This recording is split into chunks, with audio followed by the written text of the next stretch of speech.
नमस्कार प्यारे बच्चों, आज हम पढ़ेंगे सूरदास की कविता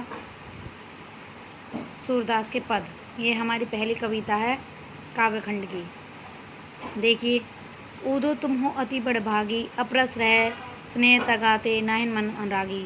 यह उस समय की बात है जब श्री कृष्ण ब्रिज क्षेत्र छोड़कर अर्थात गोकुल को छोड़कर मथुरा की तरफ चले गए थे। तो उनकी याद में जो गोपियाँ हैं वो उनकी विरह में जलती रहती थी। और श्री कृष्ण तो अंतर्यामी हैं और उनको पता था कि भाई गोपियाँ मुझे याद कर करके रोती रहती हैं।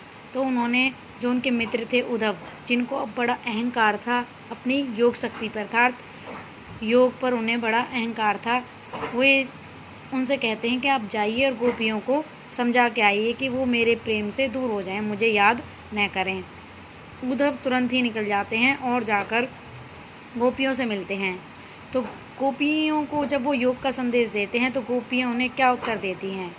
हे उद्धव, तुम तो बहुत भाग्यशाली हो। उनकी प्रेमहीनता का मजाक उड़ाते हुए कहती हैं, हे उद्धव, तुम तो बहुत अहंकारी हो, बहुत ही ऐसे इंसान हो जो कभी भी किसी से प्रेम नहीं कर सकता, ऐसे मानव हो तुम तो। और वो कहती हैं कि तुम्हारे हृदय में प्रेम की भावना का अभाव है, वह पूर्ण रूप से प्रेम बंधन से मुक्त है और अनासक्त है। तुम्हारा जो हृदय है किसी के प्रेम में नहीं पड़ा है। पुरन पात रह जल भीतर तारस दे न दागी। जिस प्रकार पीपल का पत्ता और जल में रहने के जिस प्रकार कमल का पत्ता जल में रहने के बाद भी उस पर पानी की एक बूंद नहीं लगती, अर्थात कीचड़ का उस पर असर नहीं होता, उसी प्रकार से तुम्हारे मन पर भी श्री कृष्ण के प्रेम का असर नहीं हुआ था। तुम तो उस कमल के पत्ते के समान हो जो जल के अंदर रहकर भी किस पानी से प्रभावित नहीं होता, उसी प्रकार से तुम भी श्री कृष्ण के प्रेम से प्रभावित नहीं हुए हो। तारस देने का दागी, और तुम्हारे ऊपर कोई भी प्रेम का दाग नहीं लगा है। जो जल महा तेल की गागरी बूंद न ताको लागे। और जिस प्रकार एक तेल की गागरी तालाब या जल के अंदर रहती है तो उस पर एक भी पानी की बूंद नहीं टिकती, अर्थात वो चिकनी होती है तो पानी उससे नीचे चला जाता है, उसी प्रकार से तुम्हारे अंदर भी श्री कृष्ण के प्रति कोई भी प्रेम नहीं है।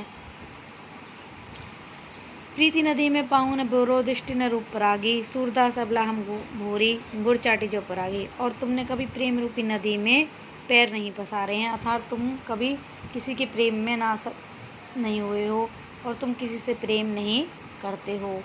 तुम्हारी आंखें श्री कृष्ण के रूप सौंदर्य को देखकर भी उसमें नहीं उलझी हैं। लेकिन गोपियाँ क्या हैं? गोपियाँ तो भोली भाली हैं और वो तो श्री कृष्ण के प्रेम में आसक्त हो गई हैं। वे किसी भी अवस्था में श्री कृष्ण के प्रेम को नहीं छोड़ेंगी। अब प्रसंग क्या लिखोगे? प्रस्तुत पंक्तियाँ हमारी हिंदी की पाठ्य पुस्तक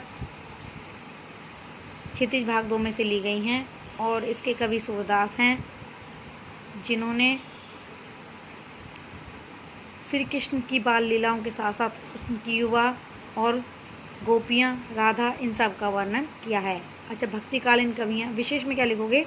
भक्तिकालीन कवि हैं, ब्रिज भाषा का प्रयोग किया उन्होंने और वात्सल्य, भक्ति रस के साथ साथ माधुर्य गुण उनका प्रमुख रहा है। और बेटा इसमें लक्षणा शब्द शक्ति और कहीं कहीं व्यंजना शक्ति का भी प्रयोग हुआ है। अब इसको आपको अच्छे से कर लेनी है ये, ठीक है।